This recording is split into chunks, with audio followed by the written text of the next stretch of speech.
अस्सलाम वालेकुम नाज़रीन, मैं हूं रिजवान जाफर। सवाल है पाकिस्तान का, इसीलिए आज हम हैं federation of Pakistan chamber of commerce and industry में बिजनेस कम्युनिटी के पास आए हैं ये सवाल लेकर कि इस विफाकी हुकूमत का आखिरी बजट पेश होने वाला है और इस बजट से क्या तवक्कुआत हैं। खास तौर पे जब हम बात करते हैं पाकिस्तान की इकॉनमी में की, तो हम देखते हैं पिछले 1 साल में, पिछले 2 साल में सीपैक बहुत ही इंपॉर्टेंट रोल अख्तियार कर गया है। तो सीपैक के हवाले से क्या खदशात हैं, क्या उम्मीदें वाबस्ता हैं, हुकूमत ने, प्राइम मिनिस्टर ने बिजनेस कम्युनिटी को किस हद तक एतमाद में लिया है। और हमारे साथ जो आज गेस्ट है, बहुत ही इंपॉर्टेंट गेस्ट पैनल हमारे साथ मौजूद है कि जो पाकिस्तान की इकॉनमी में, पाकिस्तान के बिजनेस में बहुत इंपॉर्टेंट रोल अदा कर रहा है। तारुफ कराऊंगा। सबसे पहले हमारे साथ मौजूद है जनाब एस एम मुनीर साहब। आप पाकिस्तान के मारूफ बिजनेस लीडर हैं, इसके अलावा साबिक चेयरमैन है टी-टैप के। सर, आपको वेलकम कहते हैं। आपके साथ मौजूद हैं federation of Pakistan chamber of commerce and industry के प्रेसिडेंट जुबैर तुफैल साहब। आपको वेलकम कहते हैं। आपके साथ मौजूद हैं पाकिस्तान के एक और मारूफ बिजनेसमैन और उसके साथ साथ आप टेक्सटाइल में एडवाइजर भी रहे प्राइम मिनिस्टर के, डॉक्टर मिर्जा अख्तियार बेग साहब। हमारे साथ मौजूद हैं पाकिस्तान के एक और बहुत ही important business leader senator Abdul Haseeb Khan sahab. आपको वेलकम कहते हैं। हमारे साथ मौजूद हैं माहिर माशियात, बहुत खूबसूरत तजिया पेश करते हैं, बहुत गहरी नज़र रखते हैं हुकूमत के हर अमल पर, डॉक्टर शाहिद हसन सिद्दीकी साहब। आपको वेलकम कहते हैं। और हमारे साथ मौजूद हैं कर्नल रिटायर्ड मकबूल आफरीदी साहब। आप मेंबर हैं CPEC committee federation Pakistan chamber of commerce and industry के। ऐसे मुनीर साहब, आपसे आगाज़ करते हैं। फरमाइए, प्राइम मिनिस्टर साहब जब आपसे मिलते हैं तो और आप भी हों या आपके तमाम जो बिजनेस लीडर्स हैं, प्रेसिडेंट हैं जो फेडरेशन के, आप सब जो हैं, तो किस हद तक आपको एतमाद दे रहे हैं और आप एतमाद में हैं कि जो गेम चेंजर है वो सीपैक साबित होगा और इस मुल्क की तकदीर बदलेगा? ये मैं सवाल इसलिए आप सबसे पहले कर रहा हूँ क्योंकि कुछ लोग हैं जो बहुत खदशात पेश कर रहे हैं सीपैक के हवाले से और सिर्फ गवर्नमेंट के अगेंस्ट में जाते हुए वो बातें भी कह रहे हैं जो कि पाकिस्तानी मफाद में नहीं और नहीं कहनी चाहिए। मेरी नज़र में CPEC is a game changer for Pakistan. CPEC एक ऐसा प्रोजेक्ट है इसमें मेरे मुल्क का बहुत ज़्यादा फ़ायदा होगा। फिर तकरीबन $55 बिलियन, यानी इसका मतलब में 55 खरब रुपए पाकिस्तान में आएंगे, जिससे इंडस्ट्रीज़ का जाल बिछेगा। सड़क बननी शुरू हो चुकी है, तकरीबन 1200 किलोमीटर ये सड़क है। इसके आसपास इकोनॉमिक जोन्स बनेंगे, इंडस्ट्रीज़ लगेगी, हमारे लोगों को रोज़गार मिलेगा। Overall this project is very good. Sir, कितना अर्सा लगेगा? आप क्या समझते हैं इसके समरात मिलने में कितना टाइम लग जाएगा? मेरे ख्याल में 2 से 3 साल। 2 से 3 साल बहुत तेजी से इस पर काम हो रहा है, काफ़ी एक्टिविटी है इसके अंदर। और ये जो बजट आ रहा है विफाकी हुकूमत का आखिरी बजट है, आप क्या समझते हैं इस बजट में, बजट को और सीपैक को एक साथ अगर हम रख के देखें तो इसमें आप क्या हिस्सा डाल रहे हैं या सीपैक का क्या हिस्सा होगा? मैं समझता सीपैक का कम हिस्सा होगा इस बजट में। अभी under construction, everything is under construction, लेकिन चूँकि काम तेज़ी से शुरू हो चुका है तो डेफिनेटली इसका इम्पैक्ट पड़ेगा। जिससे मैंने कहा आने वाले 2-3 सालों में इसका इम्पैक्ट नज़र आएगा आपको, बट इम्पैक्ट अच्छा होगा। Overall it's good for the country. जैसे मैंने कहा इट्स अ गेम चेंजर है। आसपास के बाकी मुल्क भी तड़प रहे हो, चाहते हैं पाकिस्तान पे हमें भी इसमें साथ शामिल कर लें। आज मैसेज आया कि यूके वाले भी चाह रहे हैं कि हम इसमें शामिल हो जाएं। तो I think overall this is good for the national interest. ठीक है। डॉक्टर शाहिद सिद्दीकी साहब, आज जितने भी लोग इस हॉल में मौजूद हैं उनमें आप वाहिद शख्सियत हैं जिसे मैं अपोजिशन में समझ रहा हूँ। हो सकता है मेरी गलत फहमी हो, लेकिन मेरी गलत फहमी ना, यानी ये इस पर मुझे कायम रहने दीजिए और इसमें मैं चाहूँगा कि एक जो other side of the picture है वो भी थोड़ा सा आप पेश करें। मेरे ख्याल से मैं कोशिश करूँगा कि अदर साइड के बजाय रियल साइड आपके सामने पेश करूँ। मैं ये समझता हूँ कि ये सोच बिल्कुल गलत है कि पाक चीन कॉरिडोर जो है ये पाकिस्तान का गेम चेंजर है।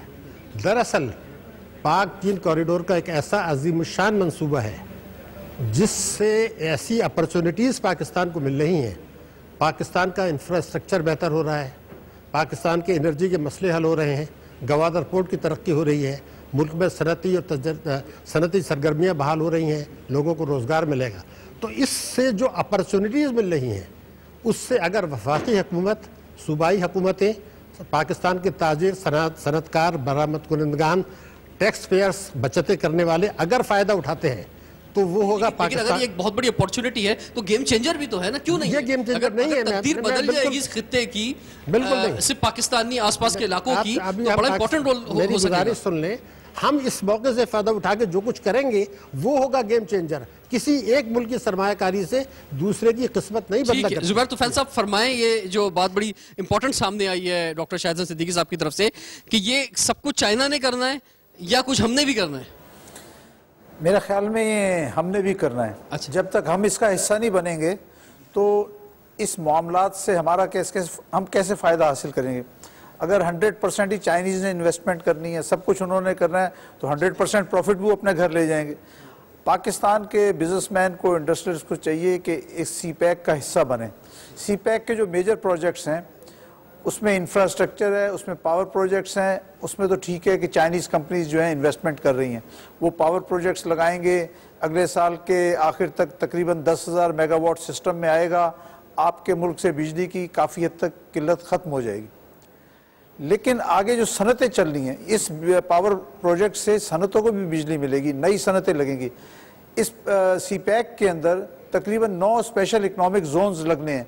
2 स्पेशल इकनॉमिक जोन्स हर सूबे में होंगे और आखिरी जो स्पेशल इकनॉमिक जोन है वो गिलगित बल्तिस्तान में होगा।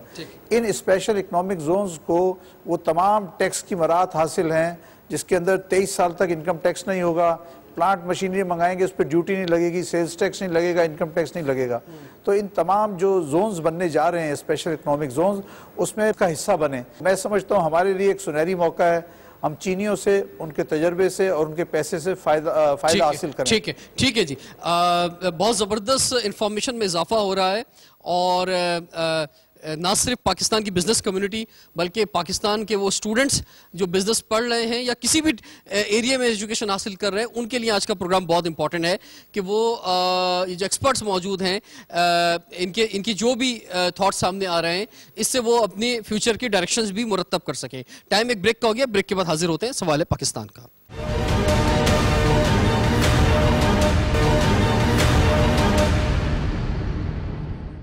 Welcome back. सवाल है पाकिस्तान का, इसलिए आज हम हैं federation of Pakistan chamber of commerce और इंडस्ट्री में। बहुत इंपॉर्टेंट बिजनेस लीडर्स हमारे साथ मौजूद हैं। CPEC पर बात हो रही है, बजट 2017-18 पे बात हो रही है। डॉक्टर मिर्जा अख्तियार बेग साहब, ये फरमाइए कि जो हमारे मुखालफिन हैं इंटरनेशनल मार्केट के अंदर ये बहुत बड़ा सवाल उठा रहे हैं कि चाइना जो दुनिया में सुपर पावर बनना चाह रहा है, उसमें सबसे ज़बरदस्त जो इस्तेमाल है वो हमारे मुल्क का करना चाहता है। खुदा के वास्ते पे no other country was coming to invest, that was the China. जो उसने इन हालात में भी, जब हमारे लिए हालात इतने अच्छे नहीं थे, वो आए और $56 बिलियन की उन्होंने इन्वेस्टमेंट की बात कर रहे हैं। पहली चीज। दूसरी चीज ये है कि हमें एज ए फेडरेशन 2 चीजों को देखना है इसमें, कि लोकल इंडस्ट्री का प्रोटेक्शन हम देख लें कि लोकल इंडस्ट्री किसी तरह से अनकम्पिटेटिव ना हो जाए, ये प्राइम हमारी जिम्मेदारी है। उसमें क्या देखना है, और उसमें जुबैर साहब ने ऑलरेडी काम भी किया। जैसे उन्होंने हमको जो क्रेडिट दिया है, ECA क्रेडिट कहलाता है, उसमें रॉ मटेरियल ड्यूटी फ्री आप मंगा सकते हैं ECA क्रेडिट में, चाइना का जो। लिहाजा चाइना सीमेंट और सरिया ड्यूटी फ्री मंगाना चाहता था। हमने फेडरेशन पे जुबैर साहब ने वो बैठा कि हमारी तो इंडस्ट्री ठप हो जाएंगी, स्टील की और सीमेंट की इतना एक्सपेंशन हो रहा है, वो रुकवाया गया है। इसी तरह मैन पावर भी वो मंगा सकते थे। हमारी बात हुई, ग्वादर में भी मेरी बात हुई, मैं प्रेजेंटेशन देने गया तो जो उनकी Chinese overseas port holding company थी, उन्होंने कहा हम सिर्फ सुपरवाइजरी स्टाफ ला रहे हैं, हमारे $300 फीस वो तनख्वाहें हो गई हैं, आप $500 हो गई हैं, तो आप 50,000 रुपए कह रहे हैं और आपके यहाँ 14,000 रुपए है मिनिमम, तो हम आपके यहाँ से लेंगे तो बेहतर है कि हम 50,000 वाला वहां से लें। हाँ, सुपरवाइजरी मॉनिटरी लेवल पे वहां से ला रहे हैं। फिर उन्होंने कम्युनिकेशन के लिए लैंग्वेज कोर्सेज करे हैं। हमारे लोग बलूचिस्तान के बहुत सारे लोग जो हैं वो लैंग्वेज कोर्सेज कर रहे हैं। तो दोनों तरफ नीयत साफ है, ऐसी बात ना करें कि वो चाहते हैं कि हमारे लोगों को ज्यादा से ज्यादा इन्वॉल्व हो, हमारी लोकल इंडस्ट्री डैमेज ना हो, प्रोटेक्ट ना हो। अब जो लोग कहते हैं जी 56 बिलियन का पूरे के पूरे लोन ले लिया, मैं चाहता हूं मैं उसको क्लैरिफाई कर दूं।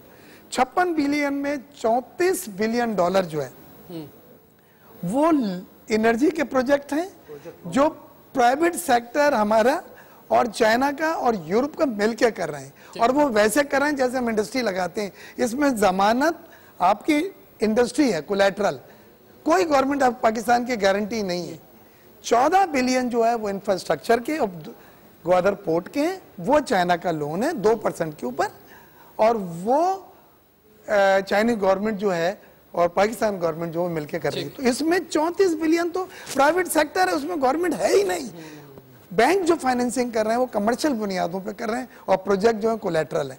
आखिरी चीज जो इसमें बड़ी लोगों को मिसअंडरस्टैंडिंग है वो ये है कि भाई चाइना जो है यहाँ पे जितना भी पैसे लगा रहा है हाई मार्कअप के ऊपर, वो IMF ने एक कंसर्न जरूर दिखाई थी कि 2018 के बाद हुकूमत को होशियार होना चाहिए कि हमारा आउटफ्लो ज्यादा होगा इनफ्लो के मुकाबले में, यानी हमारे डॉलर बाहर जा रहे होंगे प्रॉफिट की शक्ल में, प्लांट एंड मशीनरी की पेमेंट की शक्ल में, डिविडेंड की शक्ल में, तो हमें अपना इनफ्लो बढ़ाना होगा।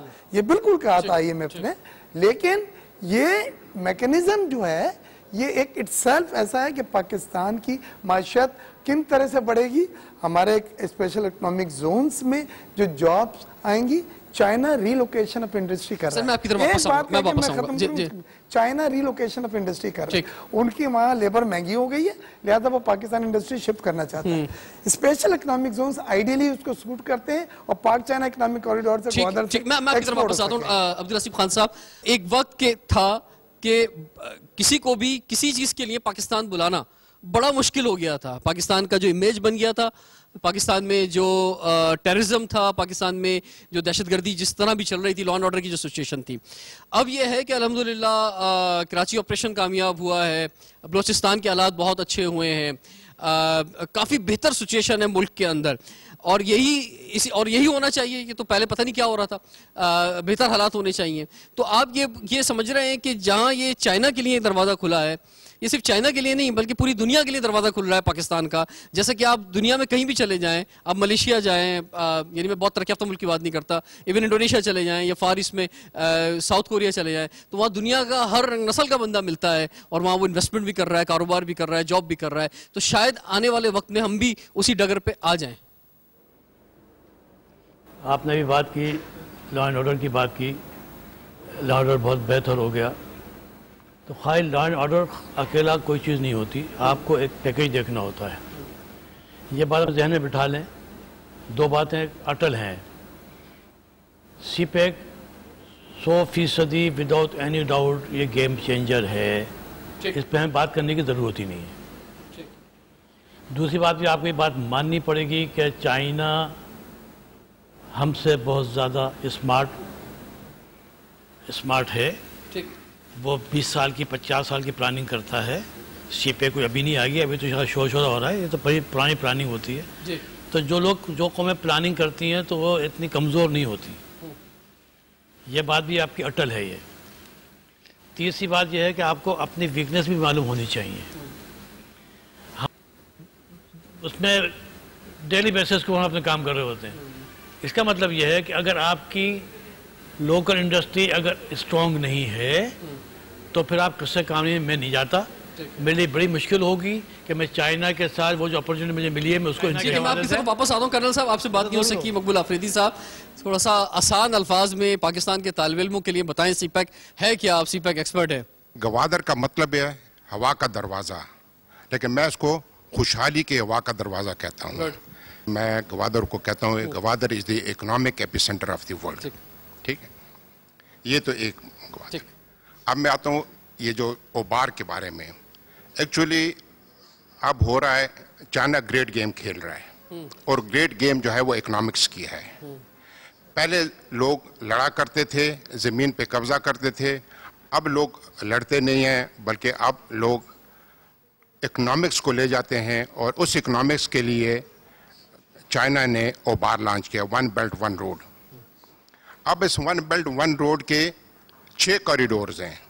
एक कॉरिडोर मंगोलिया की तरफ जा रहा है, एक कॉरिडोर रशिया से होता हुआ यूरोप को जा रहा है, तीसरा कॉरिडोर चाइना से सेंट्रल एशिया से ये जाता है थ्रू ईरान और टर्की यूरोप जाता है, और चौथा जो ट्रेड कॉरिडोर है वो है चाइना पाकिस्तान इकोनॉमिक कॉरिडोर, जिसको CPEC हम कहते हैं। पांचवा कॉरिडोर चाइना, म्यांमार, बांग्लादेश और इंडिया का है, और छठा जो है वो चाइना से पैसिफिक में आता है। और ये वही पुराना सिल्क रूट है जो ईस्ट चाइना को या चाइना को कनेक्ट करेगा विद यूरोप। इसके बाद ये OB है और उसके बाद OR आ जाता है। ठीक, OR का मतलब ये है कि चाइना के जो जितनी भी इंडस्ट्री है या जितने भी पोर्ट्स हैं वो ईस्ट कोस्ट पे हैं। चाइना ईस्ट कोस्ट से होते हुए, साउथ सी से होते हुए इंडियन ओशन में आएगा, इंडियन ओशन से रेड सी से होते हुए मेडिटेरियन में पहुंच जाएगा और यूरोप को टच करेगा, और इसी तरह अफ्रीका को भी टच करेगा। अब पाकिस्तान की जो खुशकिस्मती है वो ये है कि जो ओबी है, जो ऊपर रास्ता जा रहा है, जो मेन आर्टरी है जिसमें चाइना पूरा बिजनेस यूरोप के साथ करेगा और जो साउथ से समंदर से करेगा, इन दोनों को सीपैक जोड़ता है। तो मैं इसलिए कहता हूं कि ओबार एक is the main component of great game. OBOR का जो मेन कंपोनेंट है वो सीपैक है, सीपैक का जो मेन कंपोनेंट है वो गवादर है, और गवादर का जो मेन कंपोनेंट है वो गवादर पोर्ट है। गवादर की फिर पोटेंशियल है वो पोर्ट की, वो it is one of the deepest port, मतलब 18 मीटर का अभी भी उसका ड्राफ्ट है, ठीक है, और ये 22 मीटर तक जा सकता है, और ये जो काम कर सकता है 40 मिलियन TEU का काम कर सकता है। 40 मिलियन TEU बहुत बड़ा हुजम है तिजारत का। और इसके फिर जो लोकेशन है, जियो स्ट्रेटेजिक लोकेशन, इसमें दो बड़ी बातें हैं। एक तो हम ट्रांसशिपमेंट कर सकते हैं, देखें दुबई हमसे तकरीबन 700 किलोमीटर आगे है, वो ट्रांसशिपमेंट कर रहा है और उसका 9th बिजिएस्ट पोर्ट है दुनिया में ट्रांसशिपमेंट लिहाज के लिहाज से। हम ट्रांसशिपमेंट भी कर सकते हैं और हम ट्रांजिट ट्रेड कर सकते हैं। हम ट्रांजिट ट्रेड पूरे सेंट्रल एशिया के साथ कर सकते हैं, वेस्ट चाइना के साथ कर सकते हैं, और अगर टेक्निकली कोई प्रॉब्लम ना हो या पॉलिटिकल प्रॉब्लम ना हो तो इंडिया का वेस्ट भी ऑनेस्टली इंडिया भी हमें बैक करेगा सीपैक को ज्वाइन करने के लिए। जी डॉक्टर साहब, जी करनी थी ग्वादर एक्सपोर्ट प्रोसेसिंग जोन, जिसमें 100 कंपनियों को लाइसेंस मिले हैं, वो सब चाइनीज हैं। हमारे 2 बैंक, एक इंश्योरेंस और एक यूटिलिटीज कंपनी और एक ये मोबाइल लिंक वगैरह की जो दी है, बाकी सब चाइनीज। वहाँ 23 साल का इनकम टैक्स की छूट दी गई है। बाकी जितने जोन अब आएंगे जो वो 10 साल की है, जो एग्जिस्टिंग है 5 साल की है। तो सवाल है कि ये डिस्पैरिटी मैं चाहता हूँ इस बजट में ख़त्म हो। पाकिस्तानी जोन जहाँ जहाँ वो सरमाया करें उनको भी वही टैक्स एग्जम्पशन मिले जो चाइना की एक्सपोर्ट प्रोसेसिंग जोन में 23 साल की, नहीं तो वो 23 साल तक बगैर टैक्स दे के अपनी चीज़ें सस्ती बना के हमसे ज़्यादा प्रॉफिट करके और हम नहीं कर सकते। ये इख्तियार भी एक सही कह रहे हैं। बात ये है कि आप एक नई इंडस्ट्री लग रही है इस कॉरिडोर के आसपास, वहाँ 10 साल से 23 साल का टैक्स हॉलिडे है, और मेरी फैक्ट्री या आपकी फैक्ट्री उससे 5 किलोमीटर दूर लगी हुई है, उसको कोई टैक्स हॉलिडे नहीं है, वो तो बंद हो जाएगी। तो जो भी करना है इस सिस्टम ऐसा बनाया जाए कि उसको लगी हुई जो फैक्ट्री उसको ना बंद करें ना। तो मेरा यकीन है उसमें बात हुई थी हमारी एहसन साहब से, और उससे कोई रास्ता निकलेगा। But definitely we have to make sure कि अगर आप जो इंसेंटिव वहाँ दे रहे हैं कि उसके नज़दीक इलाके में जो दूसरी इंडस्ट्री लगी हुई है उनको भी वो इंसेंटिव का फायदा होना चाहिए, अदरवाइज वो बंद हो जाएंगी, नहीं चालू हो जाएगी तो फिर तो अनएम्प्लॉयमेंट हो जाएगी। और एक सवाल दूसरा मेरा और है, वो ये है कि जहाँ जिस शहर में हम जाते हैं चाइनीज भरे पड़े, मुझे चाइना जाने के लिए चाइना से स्पॉन्सर लेटर चाहिए। ये सब बैठे हुए इनसे पूछिए, आगे हम लोग यही फेडरेशन है, अब नहीं मिलता। अब I need a letter from China to get a visa for me to go to China. हालांकि मेरा चाइना में बहुत बड़ी एक्सपोर्ट है, मेरी इंपोर्ट भी है, लेकिन चाइनीज भर भर के चले आ रहे हैं। तो मैंने उस दिन मजाक किया कि ऐसा ना हो कि सारे चाइनीज आगे पाकिस्तानी से शादियाँ करें और हमारे बच्चे वो चिपके और नाक वाले पैदा हों। चाइनीज को हम वेलकम करते हैं, जैसे पहले मैंने कहा गेम चेंजर है, it is in the interest of Pakistan, आना चाहिए, लेकिन यार थोड़ा सा उसको कंट्रोल भी करना पड़ेगा। ऐसा ना हो कि आंखें बंद करके जो मर्जी अंदर चला आ रहा है और हमें जाने के लिए मसले। तो it has to be on equal status. बहुत ज़बरदस्त ख्यालात आपके सामने आ रहे हैं। टाइम में एक ब्रेक का हुआ, ब्रेक के बाद हाजिर होते हैं। सवाल है पाकिस्तान का।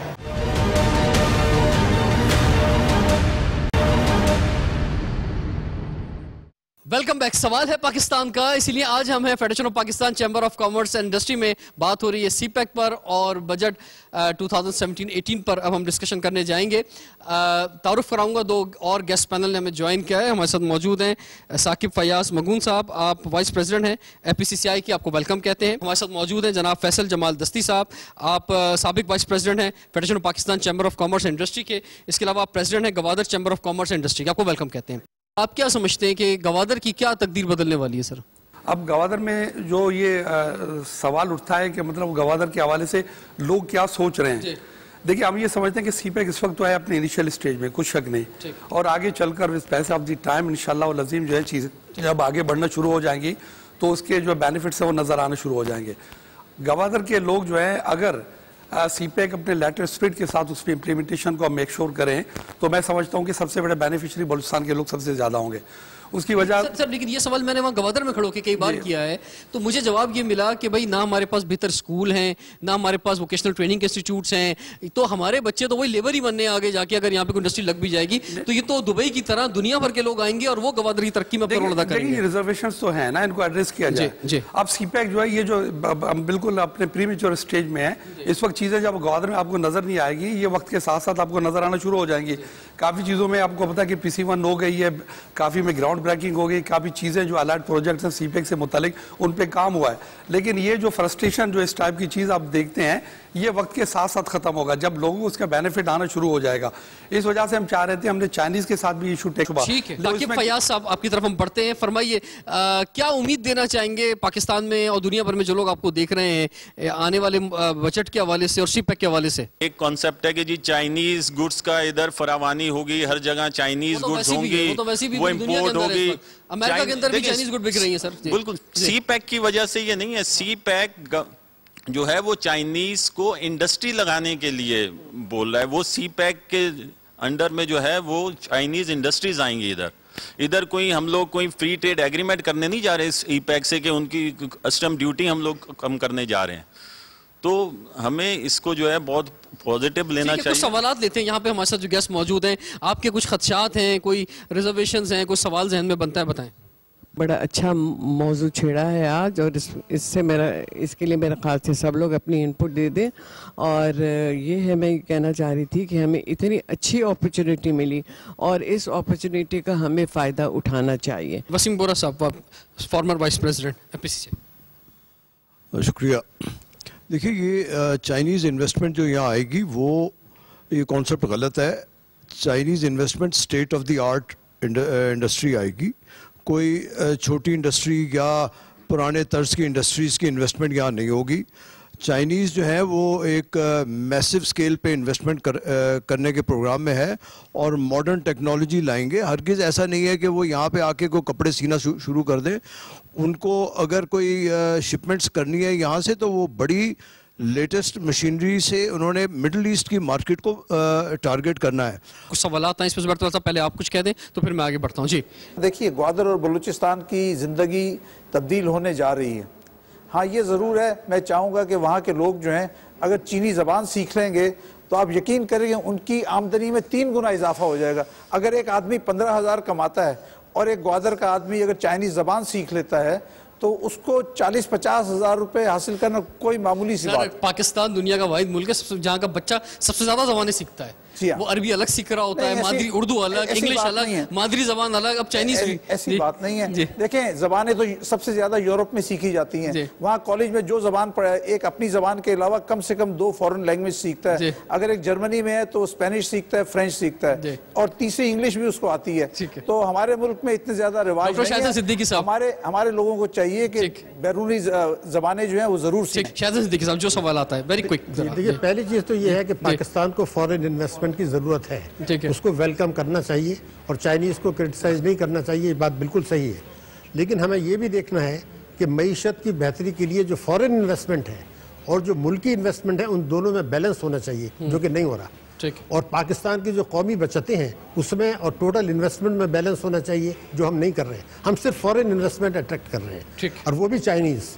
ये कहना गलत है कि चाइनीज इन्वेस्टमेंट से दुनिया यहाँ आनी शुरू हो जाएगी। IMF आज भी दुबई में हमें बुलाते हैं, हमारे फाइनेंस मिनिस्टर को, वो दुनिया को एक मैसेज दे रहे हैं। तो एक तो ये बिल्कुल वाज़ेह चीज़ है कि आपको चाइनीज इन्वेस्टमेंट के साथ अगर मुल्की इन्वेस्टमेंट नहीं बढ़ता, पाकिस्तान का सेविंग्स रेट, सारी मीटिंग्स गवादर में होनी है फ्यूचर में, दुबई में कोई मीटिंग नहीं होगी। हमारा इस वक्त जो सेविंग्स रेट है वो 14% है और हिंदुस्तान का 31% है। तो आपकी सेविंग्स और इन्वेस्टमेंट में अगर हमआहंगी नहीं है तो अगर आप टैक्सों में, कौमी बचतों में और मुल्की सरमायाकारी में हमआहंगी पैदा नहीं करते, जो नहीं की जा रही, और बजट में वो चीज़ें नहीं आ रही, तो हमें नुकसान। अब्दुल लतीफ खान साहब, कैसे कंक्लूड करेंगे? Very quick. नहीं, बिल्कुल, लेकिन सबसे ज़्यादा बड़ी वादे हो गई। वक्त का तकाजा ये है कि हम जो है इसमें अब आखिरी उसमें चल रहे हैं तमाम मामलात में। अब फाइन ट्यूनिंग की ज़रूरत है। अब फाइन ट्यूनिंग के लिए इस वक्त कहीं लंबे चौड़े की उसको ज़रूरत नहीं है। फेडरेशन और गवर्नमेंट ये दोनों बैठ के, ये वही बात के 1 घंटे 2 घंटे की नहीं है, 1 दिन 2 दिन 3 दिन, ये रिजर्वेशन जो है लोगों की वो हैं फेडरेशन के पास ना, तो फाइन ट्यूनिंग के लिए ये गवर्नमेंट को चाहिए कि फेडरेशन के साथ मिल के फाइन ट्यूनिंग कर ले तो बेहतरी। ठीक है, ऐसे मुनीर साहब, सर कंक्लूड करेंगे सर। इन्वेस्टमेंट पाकिस्तान में कर रहे हैं, ये कोई युआन में पैसे नहीं आ रहे, कोई रुपीस में नहीं आ रहे, 100% डॉलर्स आ रहे हैं, जिसकी हमें जरूरत है। तो I think we are all welcoming, जैसे शाहिद साहब ने कहा, we have to welcome this dollar, और जितने डॉलर आएंगे मेरे मुल्क की इकॉनमी बेहतर होगी। देखिए इस वक्त पाकिस्तान माशाल्लाह, मैं आपको एक बात कर दूं, पाकिस्तान इन my opinion the future of Pakistan is very bright. I am very much optimistic about Pakistan. ठीक है, आजकल के हालात हाजिर आपके सामने हैं, वो इतने ज़्यादा अच्छे नज़र नहीं आते, but in my opinion the coming days for Pakistan is very bright. This is the time that we all the industries should come up, put up more and more industries for the interest, और आने वाले दिनों में सब industries कमाएंगे। आज stock exchange Pakistan का number 1 है, कल मैंने लिस्ट देखी, we are number 1 in the world, number 1 in the world है। वाई? इसलिए हमने मोर देन 50%, तो 51-52 हज़ार तो हमारा पॉइंट प्लस हो गई है। तो वी आर गिविंग प्रॉफिट, देते हैं तो लोग आपके स्टॉक चेंज दे रहे हैं, और प्रॉफिट कहाँ से आता है? कंपनी चल रही है, जो कंपनी चल रही है वो डिविडेंड देती है। That is the reason people are buying stocks, हमारे लोग खरीद रहे हैं, इंटरनेशनल दुनिया वाले डॉलर में आपके स्टॉक चेंज कर रहे हैं, तो वो डॉलर अलग हमें अंदर आ रहे हैं। GDP आपके सामने हालात जो है बेहतर हो रही है, पहले अब 4% 4.5% पे आ रही है। In my opinion overall things are good, except ये है कि वी हैव सम प्रॉब्लम्स जो आजकल हम फंसे हुए हैं। इंशाल्लाह मेरा यकीन है पाकिस्तान प्रॉब्लम से आज़ाद जल्दी हो जाएगा और things will be very good. और in my opinion prime minister Pakistan Nawaz Sharif is doing a good job, he has done good job for the country. Only thing is it is a matter of time, थोड़ा सा अपने मेहनत करें, और business community should support the prime minister for the good of Pakistan. ये जो आपने अभी बात की, मैं एक शेर में सुना देता हूँ। ऐ खुदा उम्मीदें हैं वाबस्ता इस हुसन के बाज़ार से, हुसन का बाज़ार मैं गवादर को कहता हूँ। ऐ खुदा उम्मीदें हैं वाबस्ता इस हुसन के बाज़ार से, बन गया है सबब परेशानी हमारी जान का, है मदावा भी तमाम परेशान हाल का, लिख दिया कातिब तकदीर ने है यही मुक़द्दर पाकिस्तान, है मेरा भी ईमान तामीर गवादर से वाबस्ता तरक्की पाकिस्तान। कहना चाहता हूँ, देखिए पाकिस्तान के आइंदा 2 साल, ये 2 से 3 साल बहुत अहम है। हमें मुल्क के अंदर जो है ना इंतशार नहीं पैदा करना चाहिए। आप अमन रखें, फॉरेनर्स को आने दें, यहाँ पर ना बिजली की कमी होगी 2 साल के बाद, ना तमाम सूरत हाल तब्दील हो जाएगी। सिर्फ अपने घर के अंदर जो है अमन कायम रखें। ठीक है, और यहाँ पे जहाँ हम इस वक्त मौजूद हैं, फेडरेशन ऑफ पाकिस्तान, यहाँ की जो लीडर्स हैं, बिजनेस लीडर्स हैं, इनकी तरफ से इतना ज़बरदस्त और हौसला अफजा और रोशन पहलू खुशाइंद अंदाज में बयान करना पाकिस्तान की आवाम को, पाकिस्तान की मिडिल क्लास गरीब आवाम को भी बहुत ज़बरदस्त मैसेज देता है। और एक बात और आज के प्रोग्राम में बड़ी ज़बरदस्त आई कि ठीक है कि चाइना और हमारा साथ जो है आगे बढ़ रहा है, लेकिन जितना चाइना ने यहाँ काम करना है उससे ज़्यादा हमें काम करना होगा, उससे ज़्यादा हमारी हुकूमत ने काम करना होगा, उससे ज़्यादा हमारे इंडस्ट्रीज ने काम करना होगा। हमारी हुकूमत ने, जैसे कि हम देख रहे हैं, लॉ एंड ऑर्डर की सूरत हाल बेहतर हो गई है, एनर्जी की सूरत हाल बेहतर होने जा रही है। ये तमाम तर फैसिलिटीज़ जो है बिजनेस कम्युनिटी को, इंडस्ट्री को देनी होगी, ताकि पाकिस्तान की जो एक बहुत बड़ी आबादी है और ख़ासतौर पर नौजवान तबका है, उसको इस्तेमाल करते हुए पाकिस्तान तरक्की कर सके। रिजवान जाफर को कराची से इजाज़त दीजिए, आपसे इंशाल्लाह फिर मुलाकात होगी। सवाल है पाकिस्तान का।